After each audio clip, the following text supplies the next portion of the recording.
Alison, many hundreds, thousands of Celtic supporters come from all over the world to pay homage to Brother Walfrid, the founder of Celtic. But as a living relative, how does it feel to be standing here in front of your great-great-uncle statue? Oh, it's fantastic. I came here last year for the first time, and I just felt so proud when I walked up there and looked up at him, and to see the club remembering him so well for all he's done. It's fantastic to be here.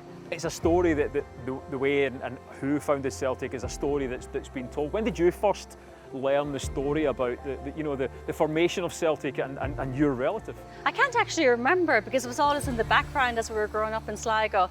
And then every so often there would be some big event and it would all come to the fore and we'd be talking about it. But then when Michael Connolly was doing his book and his PhD on him, we learned a lot more at that time, and Michael found out so many things about the family that we hadn't even known before.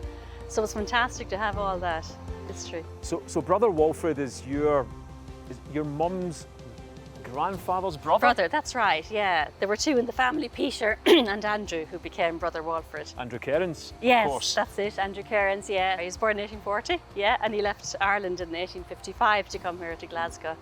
And it's an incredible story, of course. He came here and his aim was to help the local population and the penny dinners in the local schools, essentially funding free school meals, because back then the government didn't do that. That was what eventually led to the formation of Celtic Football Club. How much is the story of your Uncle Andrew, as we could call him, told and talked about in your family?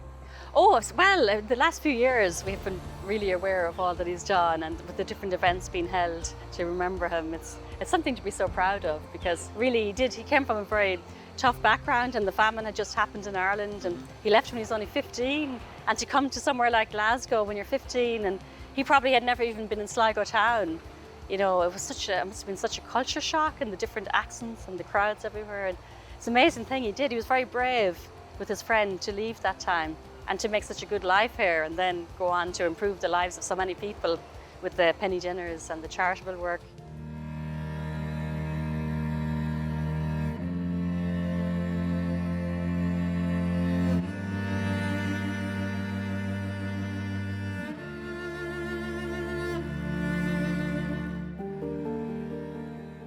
Alison, this is the only handwritten letter, or it's an invoice rather, from Brother Walfrid, and it's dated 1906, so after he left Celtic he clearly went to St Anne's, and it says here it's clothing for boys going to the country, payment for lodgings, etc. And there's a note at the bottom which I think is particularly poignant. It says, "I regret that we were obliged to pay so much for clothes, but the poor children were so poorly clad that we could not do it for less." And it's signed B.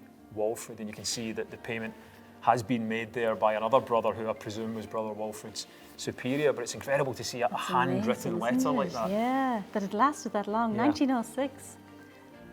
And he's such neat writing. Very neat writing.